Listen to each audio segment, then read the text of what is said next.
Tunga lafiya ka samba flani mugan ani nani programu e ma min be no ko terrain ti bolo terrain be tunga lafiya bolo banangoroni kaw fe no terrain kelen la bela jele titre foncier di 15 sur 20 ibse ka dogo ni sara kalo ero war keme duruni bi wolonvla ani saba awo ero war keme duruni bi wolonvla ani saba fo san kele o konnala walma ero war keme saba ni bishege kalo tan ani shegin konnala terrain yere musaka se fa wari million nani ani wa keme ni kla terrain sara la terrain papier alebeke itay e ma mi fana be no ko terrain bi bolo ibe fe ka jo amusaka beti bolo yoroni kele e se ki se no tunga lafiya ka tona ni oye pari no so jo ton o mala samba flani mugan anan to sebon ulu damnena villa simple ale million mugan ani wore a ton wari ero war keme duru ani e bishegi etage duplexi ale million binani ani flay a ton wari ero war keme wolonvla ani bishegi ni fe ka i to sebe awle anga nega juru strala e mami fana be no ko appartement kadigi tunga lafiya na appartement ke banangoroni kaw fe no appartement songo e million mugan ani nani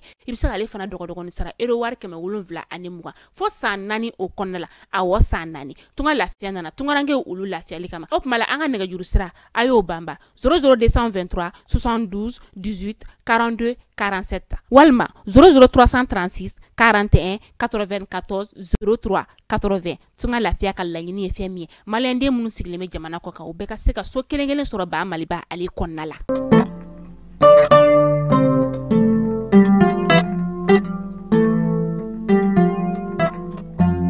Tere janvier kalo kile muga ani fla saba fla ni muga nani au bismillah bi mali kuna funi bololo siro son fe aga kuna funi ya ukeneka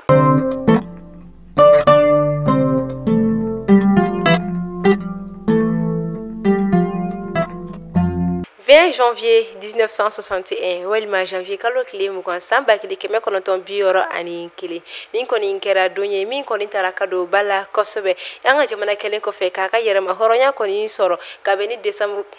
anga jamana koni ken ko fe ka yere ma horo yan soro ka beni septembre ko kile muga ani flay san ba kile keme konoto ani bioro ko fe ore ko fe jamana wasade uni o koni ye député wi olu koni sigila ka sega assemblée nationale do koni ke mi sin fe u koni sharia ki se kro do sigi singani anko ma ko loi numéro 61 26 ore sin fe anga jamana drapeau koni kerani o koni bingene nere ani blema yini anko ma vert jaune rouge o do ine koni taraka bunya ko sobe ka ke anga fintigila ka to la doyeni o koni 20 janvier kata 20 janvier 1961 na kanabla bila o kon be bon sambi oro ani sababa anga jamana yere ma horonya tali o kama olani a tagalaje 20 janvier 1961 kanabla 20 janvier 2024 la o fana be sambi oro ananima nyina tuyi anga jamana fintigila ko togola do sambi oro ani sabana o koni amba fo o bonne fête ni sefe ame anga fintigila ka kelele na bela jirali fu kadaka ulude be sujo anyi ka klejo anyi kaje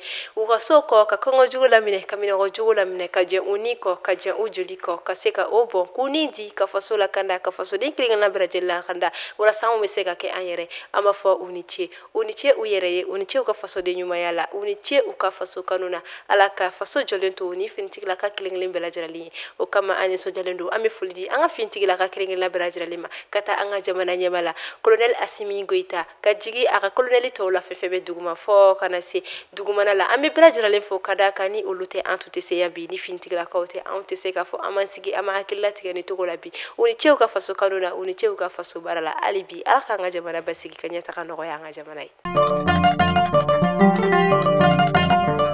au 20 janvier 2016 ni okoni kala 21 janvier 2024 karido ameta in araban udugo konnala ni okon be mina kay région konnala anga jamana état major général des armées ale koni ayira communiqué do koni sife ko o koni ye sevaka ya soro bamagachi ma chamane ka koni siraka dan karimuno koni ka nyana mayala amba fo alaka ni genya tagay alaka mali basigi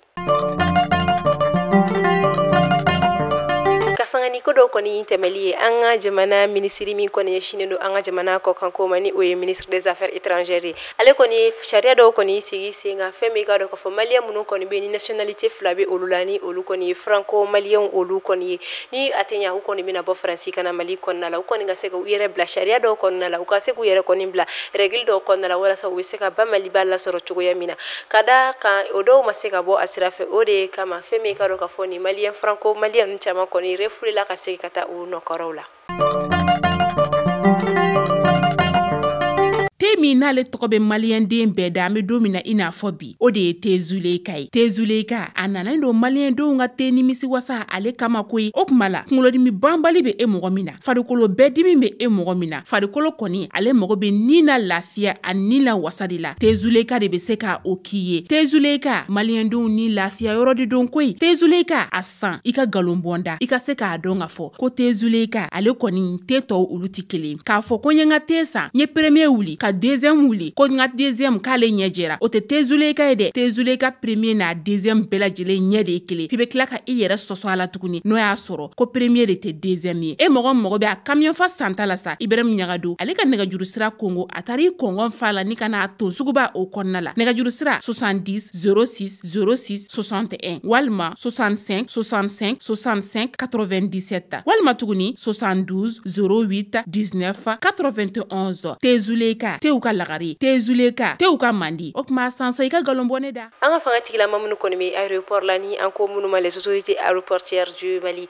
olu kɔni fɛn min ka dɔn k'a fɔ maa 100 bɔyanko minnu bɔla Faransi jamana kɔnɔna la ka u kun da Mali jamana kan u y'u kɔni ye olu refule ka a sabu kɔni kɛ ka bɛn ni sariya dɔ sigili ye sen kan janvier kalo tile 14 sanba 2023 an ka jamana ministre des affaires étrangères kɔni fɛ ni o kɔni ye Abdoulaye Diop ye ka sanga ni ko dɔw tɛmɛli ye o senfɛ Abdoulaye Diop alu kɔni ye laɲini dɔw sigi sen kan maa minnu bɛ ni olu kɔni franco malien ye ni binationalité bɛ olu bolo o tɛ maa wɛrɛw ye minnu kɔni ni faransi nationalité b'u bolo ka fara Mali ta kɔni kan n'u tɛ ɲɛ u bɛ na Mali la kɔni u ka se k'u jija u ka u yɛrɛ bila sariya dɔw kɔnɔna la ka sanga ni o dɔw dafabalen ni maa 100 ni kɔni bɔɲanko la olu kɔni ye refule la. Association Solidarité pour le Sahel ni o kɔni Solize olu kɔni ye a yira k'a fɔ olu ye jɛkulu ye wa u bɛna se ka wuli ka jɔ kɛ k'u sen kɔni don baara caman la ni o dɔ bɛ tali kɛ kalanko la baganmara jiko kuranko ani sɛnɛ ani fo ka taa ka se kɛnɛyako ma an ka jamana région fɔlɔ Kayi Kulikoro Mopti ale ni Tɔnbɔkutu kɔnɔna la ka sanga ni an ka jamana ministre kɔni ka conseil de ministre min kɔni kɛla arabado janvier kalo tile 17 tɛmɛnen an ka ministre d'état ni o kɔni ministre de l'administration territoriale et de la décentralisation colonel Abdoulaye Maïga ale kɔni ye nin kunnafoniya kɔni da maa tɔw bɛɛ lajɛlen kulo kan. An bɛ taa Burkina Faso fɛn min ka dɔn k'a fɔ nin kɔni bɛ kɛ a siɲɛ 4nan ye kalo 15 tɛmɛnen kɔni kɔnɔna la finitigilaka minnu kɔni bɛ fanga la Burkina Faso dugu kɔnɔna la olu kɔni ka se ka fɛn min ka dɔn k'a fɔ tentative de coup d'état min kɔni taara ka ɲɛsin u ma siɲɛ caman u kɔni ka se ka olu kɔni dan sira la. Ni wagati na énergie du Mali ni an ko ko EDM SA ni wagati na akuma ka ca ka da ka dongo do ma dɔ bɛ wele ka taa o ɲininka ni o ɲininkala o n'a ma wɛrɛ tɔgɔ fɔ o fana tigi bɛ wele ka taga ɲininka an b'a fɔ ala ka jisuma ko in fure a mana kɛ togo togo ala ka yelen da ko in kan ala k'an ka jamana basigi ka finitigilakaw fanga se. Ni ne bɛ da sigi an ka bi kunnafoniyaw la ni aw minnu bɛ fɛ a ka jago fɛnw ka lakodɔn a ka cakɛdaw ka lakodɔn aw bɛ se k'aw sɔgɔ Mali kunnafoni direction commerciale la o kɔfɛ minnu bɛ fɛ u ka foli ka kɛ an ka kunnafoniyaw laban na a bɛ se ka weleli kɛ nɛgɛjuru sira la ni o ye 94 42 23 82 94 42